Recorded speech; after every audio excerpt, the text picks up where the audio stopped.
Bonjour, je me présente, je m'appelle Arnaud Dumouche et je suis un théologien catholique, quelqu'un qui essaye d'exprimer au mieux sur Internet, après avoir été professeur de religion pendant 20 ans, d'exprimer le message de Jésus. Faire de la théologie, ce n'est rien d'autre que cela.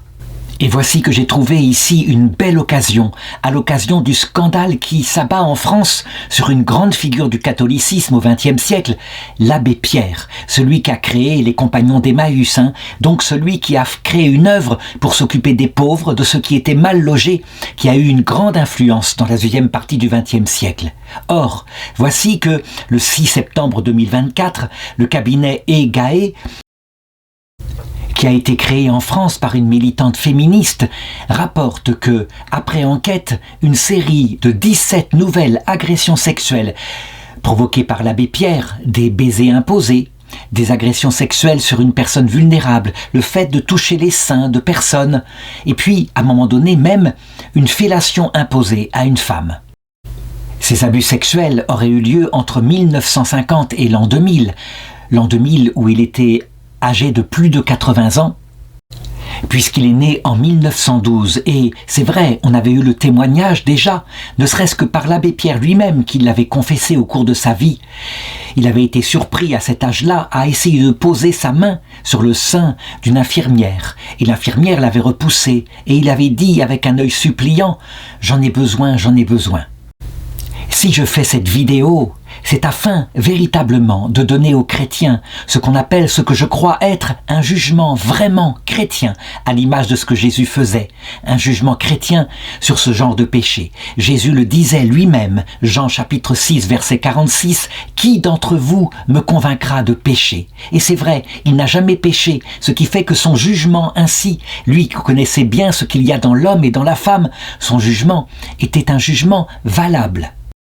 Actuellement, dans l'Église, on n'entend aucun prêtre, aucun évêque qui parle avec vérité à la lumière du message de Jésus pour donner ce jugement qu'il faut avoir, tout simplement parce que, étant eux-mêmes des hommes, donc soumis aux faiblesses de la chair, eh bien, ils n'osent pas. La grande terreur, l'espèce de poids, le poids terrorisant qui pèse, c'est que si un prêtre, ayant exercé son ministère pendant 60 ans par exemple, considère que même à l'âge de 20 ans, il a pu faire une chute, que peut-être ça pourrait ressortir, alors il se dit « je préfère me taire ». Et donc, je décrirai d'abord l'effet qu'a fait cette annonce.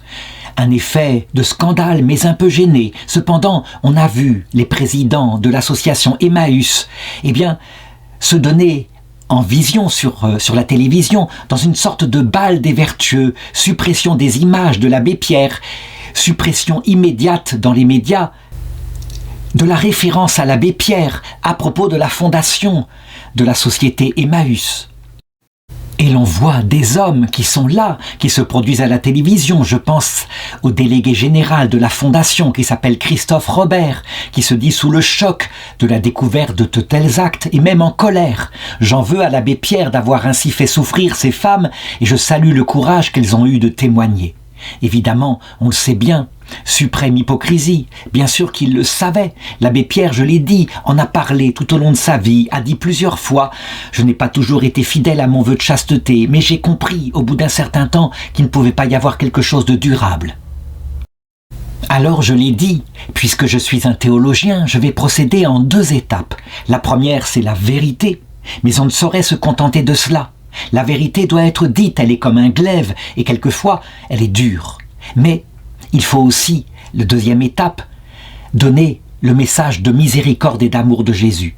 On ne saurait être chrétien sans unir ces 2 choses. S'il n'y a que la vérité, alors on se pose en vertueux. Ce que font actuellement énormément de femmes, tout simplement parce que les femmes n'ont pas habituellement ce genre de tentation plutôt fréquente chez les hommes. Je montrerai tout à l'heure le genre de tentation qu'ont les femmes. Mais s'il n'y a pas la miséricorde, alors, comme un glaive, la vérité ne construit rien. La miséricorde toute seule, ça ne va pas non plus. S'il n'y avait que la miséricorde, le pardon, ce que parfois on me reproche, on me dit « vous êtes trop doux, vous croyez trop en la miséricorde de Dieu ». Eh bien c'est vrai, quand il n'y a pas la vérité en même temps, la miséricorde devient comme une mare fangeuse où on se noie parce qu'on ne sait pas comment en sortir, où est la vérité. Il faut donc les deux, comme le dit le psaume en Jésus. Amour et vérité se rencontrent, justice et paix s'embrassent. Donc, première étape, la vérité. Comment définir le péché de l'abbé Pierre? Eh bien, manifestement, c'est une addiction. Ça veut dire qu'il ne pouvait pas s'empêcher, par rapport à sa sexualité débordante, il ne pouvait pas s'empêcher de regarder, de penser, et donc parfois aussi d'agir par les mains, en touchant. Et donc c'était des abus sexuels. Le péché est là, factuel, il est grave. On ne saurait le cacher. Est-ce un péché mortel? Je donne la définition de ce péché mortel dans le catéchisme de l'Église catholique, au numéro 1857. Pour qu'un péché soit mortel, 3 conditions ensemble sont requises. Est péché mortel tout péché qui a pour objet une matière grave? Et là, on ne peut pas le nier, c'est la première condition. Deuxièmement, qui est commis en pleine conscience.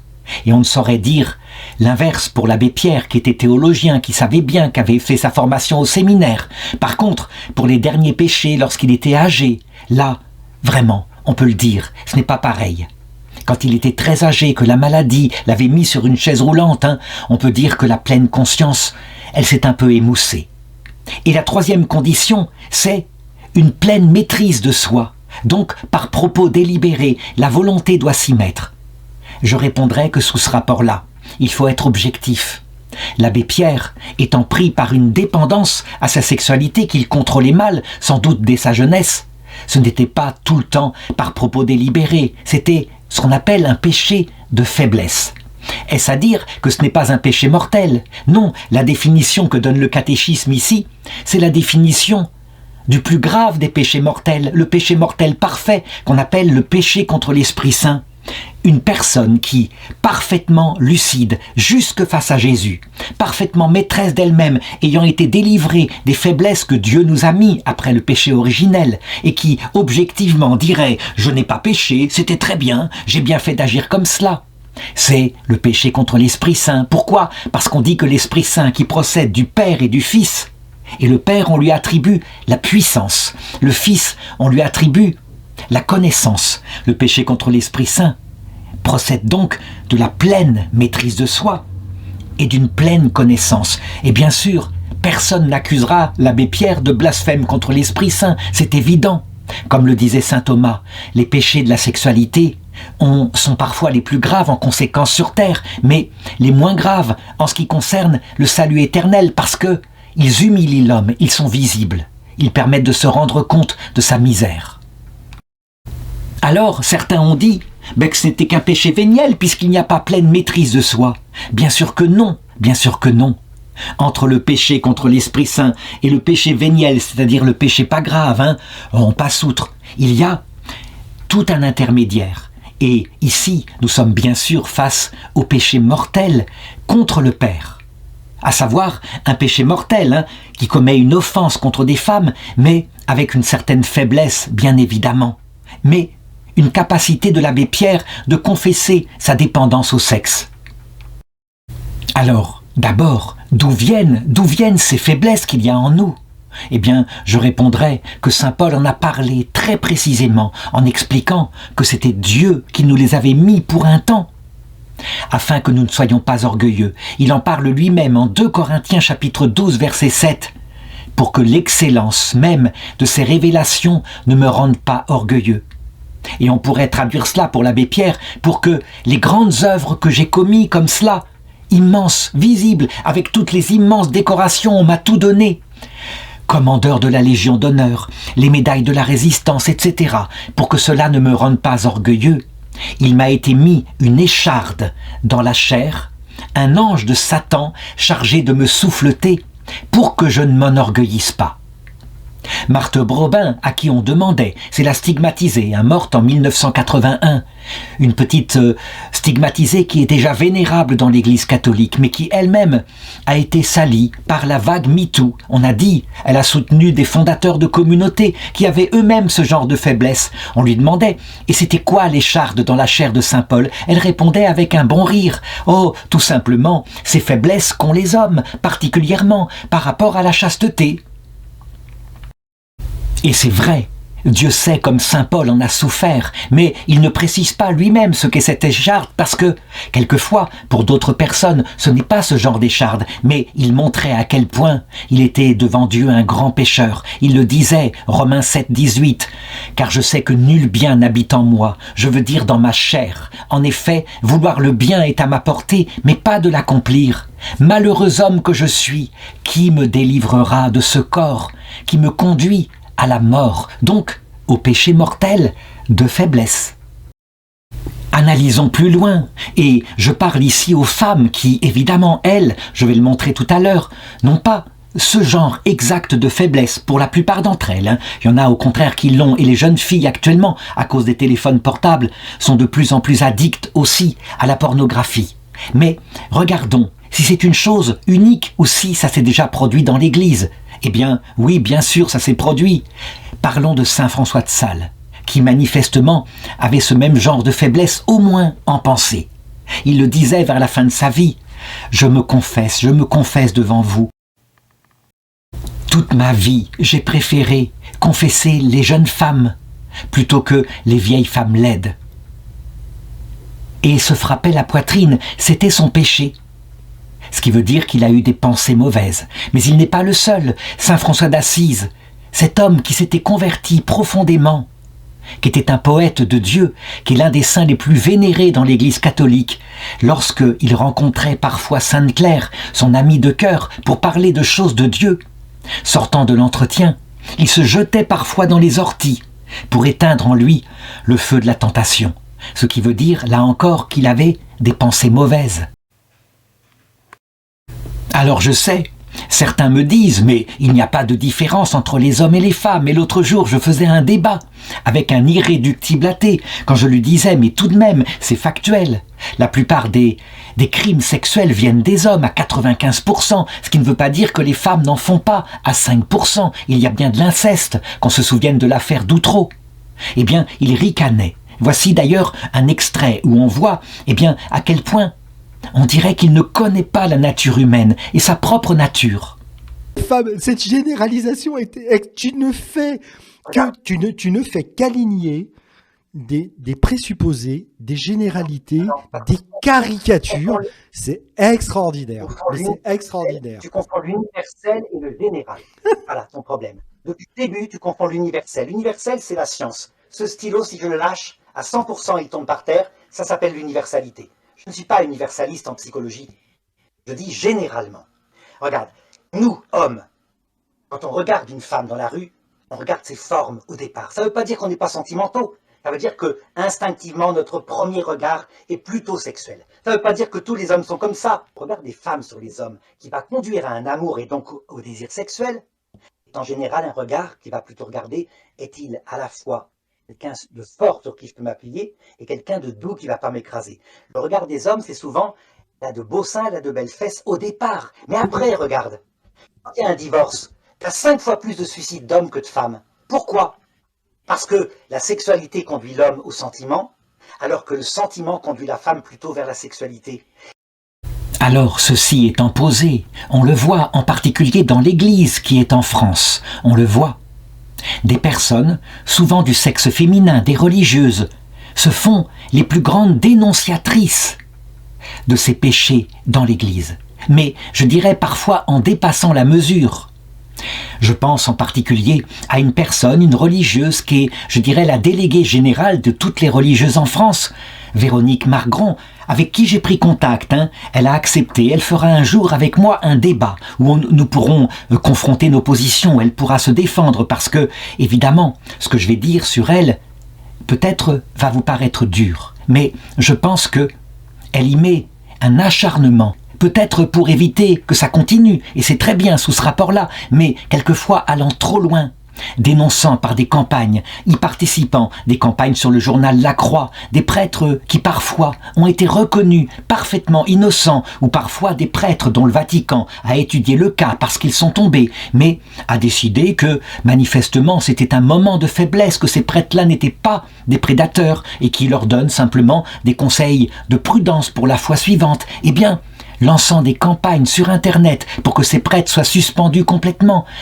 Je l'ai dit, les femmes ont moins ces tendances-là que les hommes, mais du coup, puisque nous avons tous des conséquences du péché originel, quelle est la faiblesse principale des femmes? Eh bien, je crois que c'est Sainte Thérèse de l'Enfant Jésus qui le mieux la décrit, ne serait-ce qu'en regardant sa propre nature. Elle, qui était vraiment limpide, pure, même au niveau des tentations sexuelles, elle en parle à sa novice qui un jour, elle s'appelait Sœur Marie de la Trinité, lui confesse qu'elle avait de fortes tentations sexuelles. Sainte Thérèse lui répond « Ah, vous, c'est ces tentations-là. Ah, moi pas, c'est autre chose. » Et quelles étaient les tentations de Sainte Thérèse? Elles tiennent en un mot, l'agacement. Elle voyait tout. Elle, dès qu'elle était novice, elle voyait tout, les défauts de ses autres sœurs. Elle les accumulait, ça se mettait dans sa tête, elle se souvenait de tout. Et Dieu sait à quel point elle luttait, parce qu'elle était consciente que c'était son grand défaut. Elle le dit dans l'histoire d'une âme. Tout était inutile. Je sentais la sueur qui m'inondait et j'étais obligé de faire simplement une oraison de souffrance. Mais tout en souffrant, je cherchais le moyen de le faire non pas par agacement, mais avec joie et paix, au moins dans l'intimité de mon âme. Parce que de fait, le grand défaut, la grande faiblesse des femmes, c'est étant plus fortes à ce niveau-là, mais voyant tout avec leurs yeux, c'est effectivement la capacité à juger, à garder des listes entières de ce qu'elles ont repéré comme défaut chez des rivales, féminines parfois, mais aussi parfois chez leur mari, chez des hommes. Et cet agacement, lorsqu'il se transforme en méchanceté, est capable de faire le plus grand mal. Est-ce un péché mortel, donc un péché qui fait perdre la relation intime avec Dieu et la paix intérieure, que de se laisser aller à l'agacement, à la méchanceté, à répandre des choses sur des prêtres parfois morts depuis longtemps, à en ajouter encore?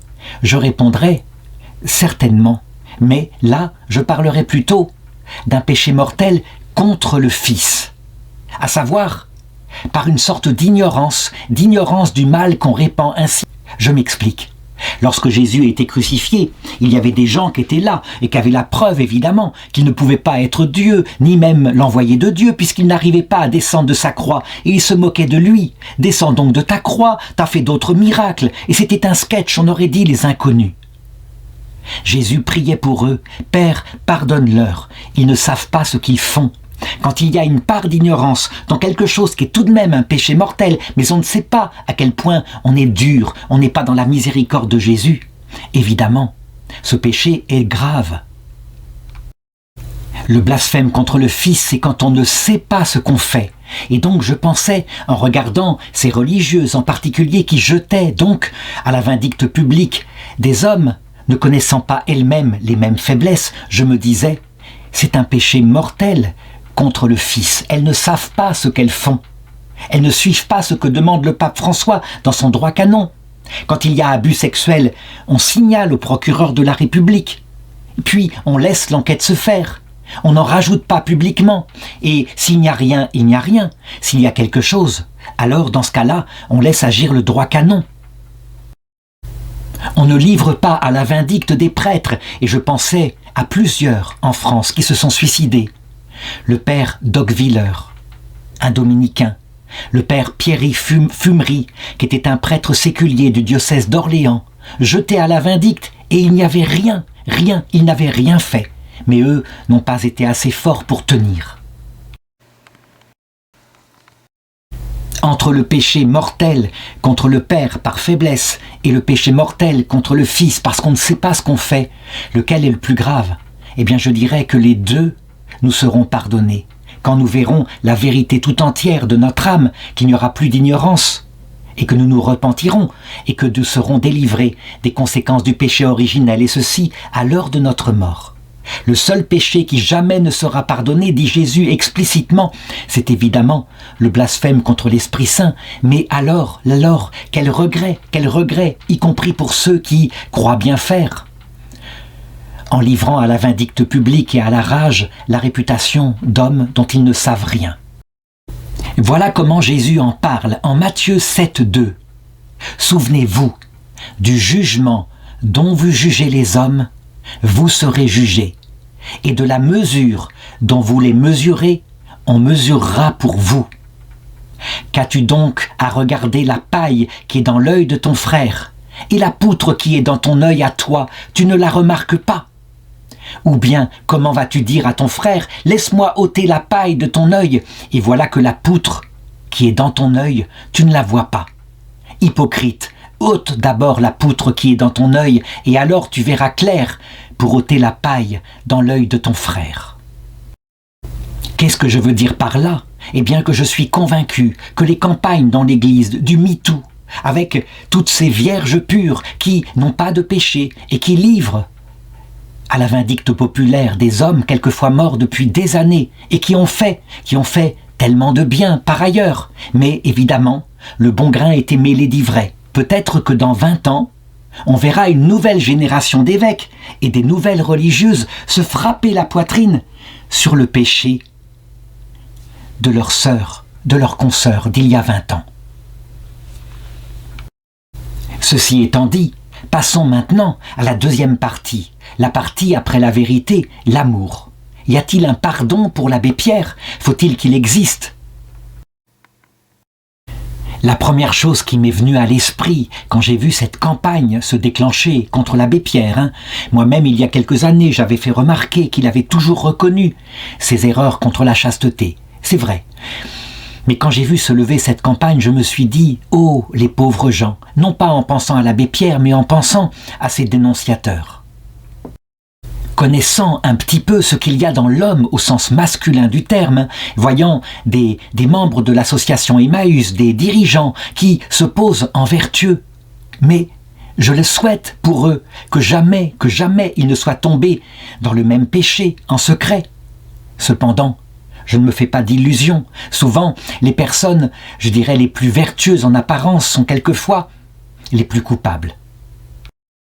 Le pape François lui-même commentant l'histoire de la femme adultère qu'on avait amenée à Jésus. Et on lui avait dit « Que dis-tu? Cette femme a été surprise en flagrant délit d'adultère. Faut-il la lapider ?» Et Jésus avait répondu « Que celui d'entre vous qui n'a jamais péché lance la première pierre. » Cependant, ce jugement, qui était peut-être un peu dur, très vite je me suis repris en lisant cette parole de Romains 11, 32. Il le dit « Car Dieu a enfermé tous les hommes dans la désobéissance, afin de faire à tous les hommes miséricorde. » Et je sais, pour ceux, ou plutôt pour celles qui ont eu un jugement très dur sur la faiblesse de l'abbé Pierre et qui ne connaissent pas, elles, ce genre de tentation, elles ne sont pas masculines, eh bien, je voudrais lire un texte venant de Sainte Thérèse de l'Enfant Jésus qui me paraît résoudre tout à fait l'affaire, puisque elle avait la capacité, en regardant sa propre faiblesse, eh bien de faire la projection sur les faiblesses qui n'étaient pas les siennes, mais avec la même miséricorde. Elle disait « Moi, si j'avais commis tous les crimes possibles, je garderais toujours la même confiance, car je sais bien que cette multitude d'offenses n'est qu'une goutte d'eau dans un brasier ardent. Oui, j'ai besoin d'un cœur tout brûlant de tendresse, qui reste mon appui et sans aucun retour, qui aime tout en moi et même ma faiblesse, et ne me quitte pas, ni la nuit, ni le jour. » La troisième chose qui m'est venue en tête en regardant ma propre vie, qui ne vaut pas mieux que celle des autres, évidemment, même si jamais ce n'a été ce péché-là, eh bien, je me suis dit, puisque mon problème à moi a été la peur de manquer d'argent pour ma famille lorsque j'ai perdu mon travail à un moment donné, et c'était déjà il y a 8 ans, je me suis dit, cette phrase de Luc 16, 9, prononcée par Jésus, phrase bien mystérieuse, elle résume tout. Eh bien, moi, je vous dis, faites-vous des amis avec le malhonnête argent, afin qu'au jour où l'argent viendra à manquer, ces amis vous accueillent dans les tentes éternelles. Très simplement, j'ai appliqué cette phrase à l'abbé Pierre, et je me suis dit ceci. Pour ceux qui l'accusent, qui le jettent aux gémonies, qui suppriment son œuvre, qui n'a garde aucune reconnaissance pour le bien qu'il a fait, qu'ils se souviennent de ceci. Au ciel, des milliers de personnes à qui il a aidé à trouver un logement au moment de l'hiver 54 et par la suite, des milliers de personnes, il leur a fait du bien. Et donc, ces personnes-là, elles, quand elles l'ont vu arriver de l'autre côté, avec ses faiblesses et ses péchés, immédiatement sont intervenues devant Jésus pour prier pour lui, pour le faire entrer très vite dans les tentes éternelles. Il s'était fait des amis avec le talent qu'il avait, la parole qui avait réussi à faire secouer un peu les autorités françaises pour aider les pauvres gens, et ses amis le lui ont rendu. Je me disais pour moi, si je pouvais avoir ne serait-ce que 1% du bien qu'il a fait comme cela pour les pauvres, ceux qui sont dans la misère matérielle. Et j'espérais, en regardant ma propre vie, que peut-être par mes vidéos, j'avais fait 1% de bien au niveau spirituel et que le Seigneur permettrait à l'heure de ma mort que des personnes que j'avais aidées à se rapprocher de Jésus, de la confiance en lui, eh bien, prieraient pour moi, pour me sortir du purgatoire. Voilà ce que je me disais, en essayant de regarder la poutre dans mon œil avant de regarder la paille dans l'œil de l'abbé Pierre.